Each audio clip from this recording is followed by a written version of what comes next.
it's so, another thing that I find really interesting, Will, is like, it's never gets any easier. No. So people might think, right, you've had a string of Beatport number ones and you've got all these headline shows and you've got this brand, he's made it now. No, like the scramble when you're there is just the same as the scramble at the bottom. It's just a different type of scramble. Yeah. It's no different right now what I'm doing than when I was 5 years ago, my first ADE, made my own little memory sticks with my sticker on, handing them out to anyone that would listen, grafting it all day. It's just a different type of graft. And I think that the ones we see artist names that are there in this cycle for a few years and the ones that fall off, they're the ones that either didn't enjoy it and thought tour life is too much for me, and they either, you know, sail off into the sunset with all the money, or they're in the background now making tunes and just doing that, or you really go at this and stay there and find ways of innovating, find ways of bringing on new talent, keep evolving your sounds. And I think that's how you scramble and keep scrambling to the top. But the hustle never stops. And I love that. But I think also adding to that as well, when you're the young producer DJ handing your USBs out to people and sending people links, you have nothing to lose. No, absolutely nothing to lose. Whereas now you have a residency, you have a record label, you have other people depending on you. You're paying other people's bills. We're all paying other people's bills. People were dependent on us, and for me, that adds a pressure that I absolutely love to keep going and to make things more successful. I thrive on it. It's for me, like, keep you on your toes, man. Yeah, definitely. What other things have you done in your life previous to music where you didn't enjoy it? Bodybuilding. I competed I was Mr. Britain as junior Mr. Britain. I competed at the Mr. Universe as a junior, came 7th in the world. Wow. But I remember being stood on stage and it didn't feel how it does standing on stage now as a DJ. I'll feel how it does sat in the studio making that tune. Yeah. And it doesn't feel how my friends who were competing at the time described it.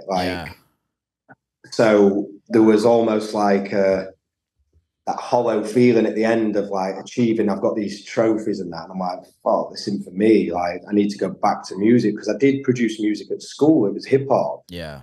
And then you leave, you go to college, and we'll not get into that. But like, I got kicked out of school, kicked out of college. I was a bit of a rogue, and then I found myself in this dead end job. And you go to college, like, solid advice from especially up the north of England is get a trade behind you, something to fall back on. Yeah. So you do the norm, because what do we think? We think that these producers were just come out and they was born. No, you're learning. But you tell someone you're going to be a plumber, they're like, oh, good one, nice one, or electrician. You say you're going to be a music producer, like, oh, fuck off. Like, who are you kidding? So it was like up to my mum and dad at like 15, 16, I want to be a producer. Oh, that's great. Well, why don't you just do that and then do that on the side? And then life takes over, doesn't it? And you've got bills to pay and stuff like that. And then I got to a point where I was like, right, I need to do the music again. And sort of was able to find the music and get back. But for me, the best part is the journey. And I think like what we're seeing now is like, some of these producers and DJs now, they might come through the ranks and they've been at it a few months, they have this massive record, and all of a sudden now they're on the circuit. What have you actually learned about the industry? Like, my first DJ gig was me taking my own mixer into this basement in Huddersfield. The only person that was dancing there was my best mate from the village I grew up in, Nick.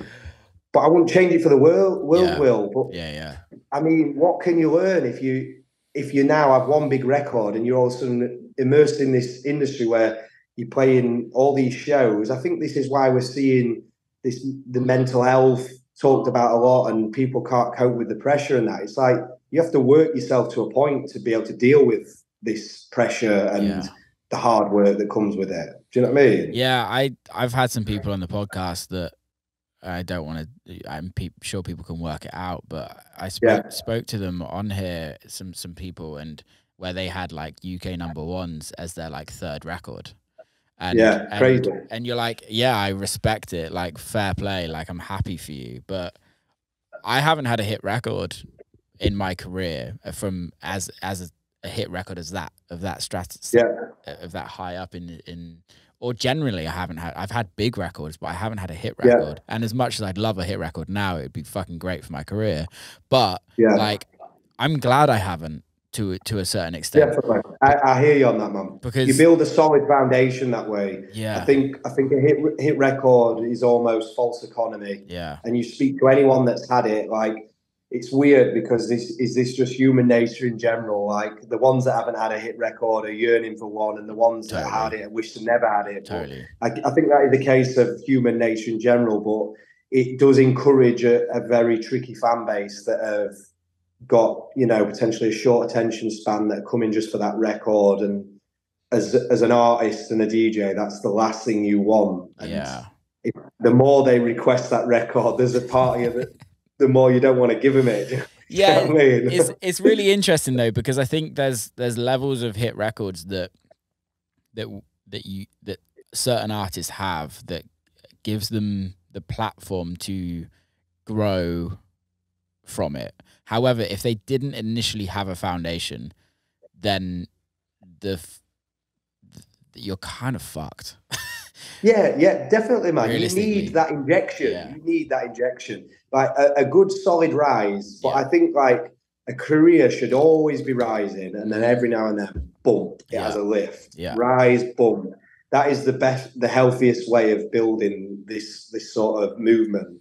But it's crazy. But you talk to anyone, like, for instance, I was with Camels the other week at their night in Pasha, and I mean, what we're on 6 years on from Cola now, I think. And there's still phones up there. And I was like to Mick, he looked round at me and he's like, I wish we could just have a sniper in the crowd that would shoot the phones because people are holding Cola up.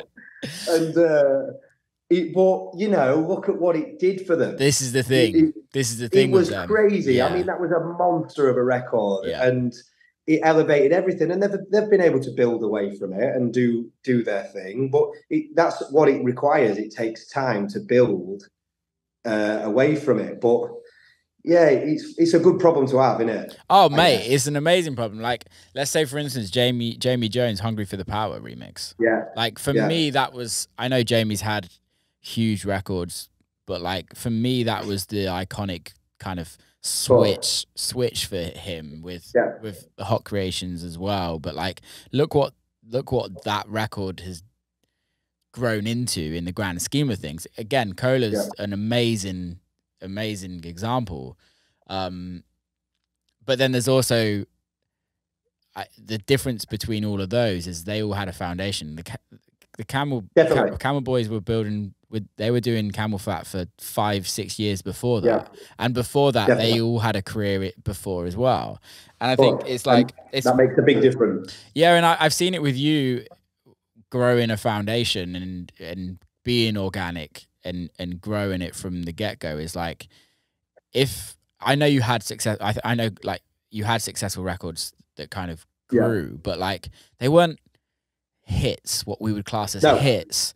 No, never. And I'm not saying that in a derogatory way or saying that they're no, bad. Absolutely, mate. I totally agree with you. But like, I think it's so important to have a foundation and not chase the virality of this industry, because it does. You can smell it, Will, when they are though. You can smell it when someone's chasing a hit, man. And absolutely naming no names anywhere, but there's been plenty of people over the years that have done it. Yeah. And you speak to them and they regret it and they'll admit it. You can smell it a mile off when someone's chasing a hit or when it's not authentic. You know, you hear when the sound comes in and then all of a sudden everyone else is trying to make a rendition of that sound. And it's like, I wish I could just tell them, like, don't jump on anything, because you're never on the front of anything then. Yeah. You've got to be in order to catch a wave, you've got to be at the front of it. You've got to be at the forefront of it. If not, then you're chasing it all the time and it's never coming from here and it will never translate how you want it to. Yeah. So it's just one of them. And for me, I think a big building block of what I've done is the mixtapes. Like, So in the midst of like Get Me High was that record that really sort of started elevating things. I came out with a solid EP after that, on Viva at the time with Steve Lawler. And then it was labels like Afterlife, Prida, Bedrock, John Digweed, Last Night on Earth, Sasha, and Juna Deep, all these solid labels with solid core followings. And then it was like, right, how do I make this a thing where people are going to be about what I want them to be about? And the mixtape, in the midst of like, for instance, Come Together, which was that record that broke A-list and forget everything. We'll not go on to what it did, but it did well. Yeah. I dropped the mixtape straight away. Yeah. So it was like, it wasn't like what's coming next for Franky Wah, because that's the next biggest problem. It's like, right, what's next? Yeah. Oh, so you either end up having to try and make a version of that record, but something similar.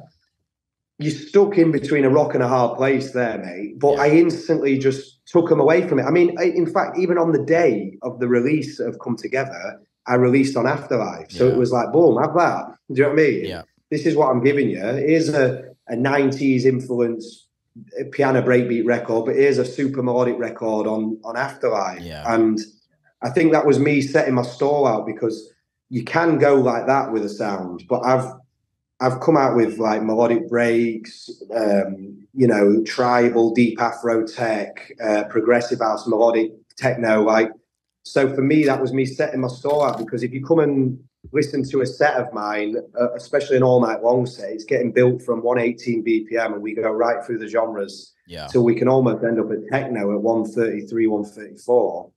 And that is how I did it. And with that, you just rise like that instead of peaking with a sound that is in today and gone tomorrow.